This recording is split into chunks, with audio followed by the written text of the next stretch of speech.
राजस्थान के अंदर महिलाएं सुरक्षित नहीं हैं, उनके साथ दुष्कर्म की घटनाएं बढ़ रही हैं और इस बारे में हमारी सरकार को सोचना चाहिए।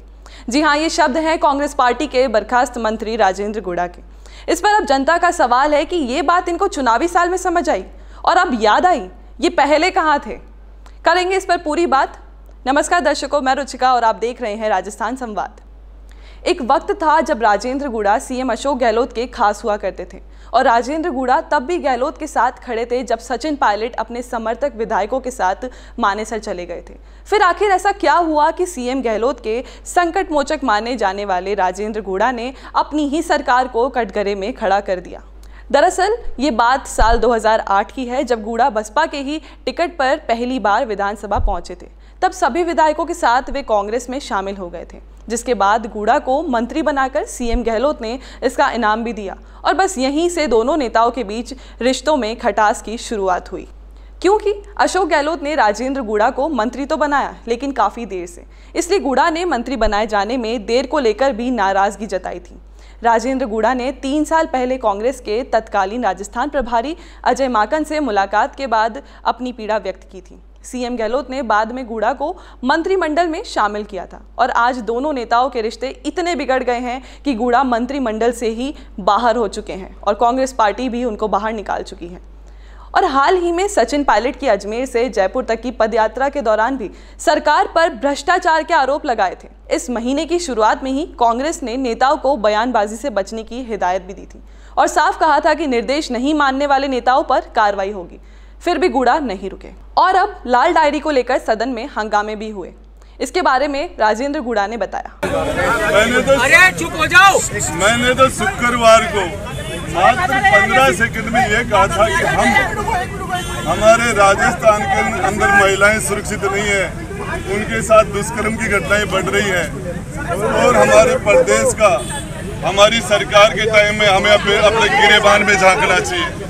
उसके बाद में मुझे नोटिस नहीं दिया, मेरे से किसी ने बात नहीं की और मुझे सीधा बर्खास्त कर दिया गया।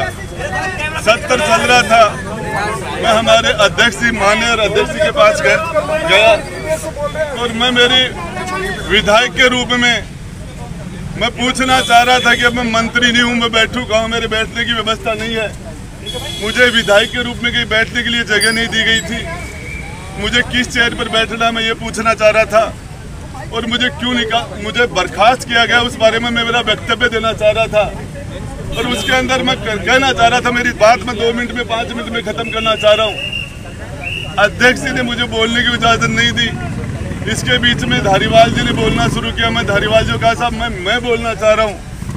मुझे सदन से बर्खास्त किया गया है और महिलाओं के इशू पर बर्खास्त किया गया। मेरे क्षेत्र की एक लड़की 25-20 साल की प्रियंका का 2 दिन पहले गला रेत कर हत्या कर दी गई।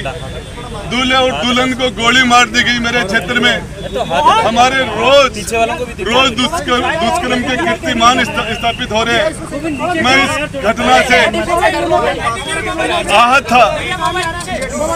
मैं इस घटना से आहत था। मैं इसके ऊपर बोलना चाह रहा था। मेरे ऊपर चार्ज लगाए गए कि मैं बीजेपी से मिला हुआ हूँ। मेरे ऊपर चार्ज मुझे कहा गया कि मैं माफी मांगू। मैं पूछना चाह रहा था, मैं किस सब्जेक्ट की माफी मांगू, मैंने कौन सी गलती की है, मेरी गलती क्या है, मैं किस चीज की माफी मांगू। मैंने 2008 में आपको 6 MLA लाके दिए। 2018 में मैंने आपको फिर आपकी लंगड़ी सरकार को मैंने मजबूती दी। आपकी सरकार के संकट में मैंने आपका साथ दिया। राज्यसभा के मेंबरों में मैंने आपके हर बार हम आपके पैनल से जीत के नहीं आए थे। हमने आपको राज्यसभा में 1 नहीं 2 बार नहीं 6 बार वोट दिया है। हमने पिछले कार्यकाल में इनको वोट दिया, इस कार्यकाल में वोट दिया और उसके बाद आज वो मेरे ऊपर चार्ज लगा रहे कि मैं बीजेपी से मिला हुआ हूँ। मैं बताना चाह रहा हूँ इन सारे लोगों को किस तरीके से कांग्रेस के नेताओं के ऊपर फिल्में बन रही हैं। मेरे पास वो डायरी थी, वो डायरी मेरी छीन ली गई। मेरे साथ इन्होंने सारे के सारे 25-50 लोगों ने एक साथ मेरे ऊपर हमला कर दिया। मेरे गुस्से मारे, धक्का मारा, लात मार के मुझे नीचे पटक दिया और फिर मुझे मार्शलों ने नहीं, मुझे कांग्रेस के लोगों ने कांग्रेस के मंत्रियों ने मुझे घसीट के बाहर निकाला। मार्शल तो आए ही नहीं थे तब तक।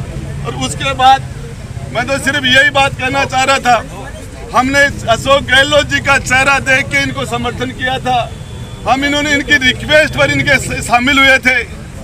गहलोत साहब वो डायरी का आधा पार्ट आपके विधानसभा में गुंडागर्दी करके मेरे से छीन लिया और आधा पार्ट मेरे पास अभी और है।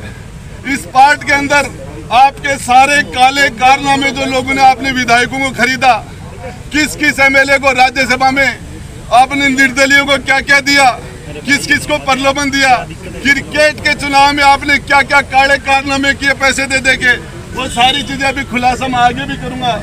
मेरी तो देखा आपने, राजेंद्र गुड़ा ने बताया कि गहलोत समर्थन में आज जो लोग खड़े हैं उनके दिन भी अब दूर नहीं जब उनके साथ भी ऐसा व्यवहार किया जाएगा।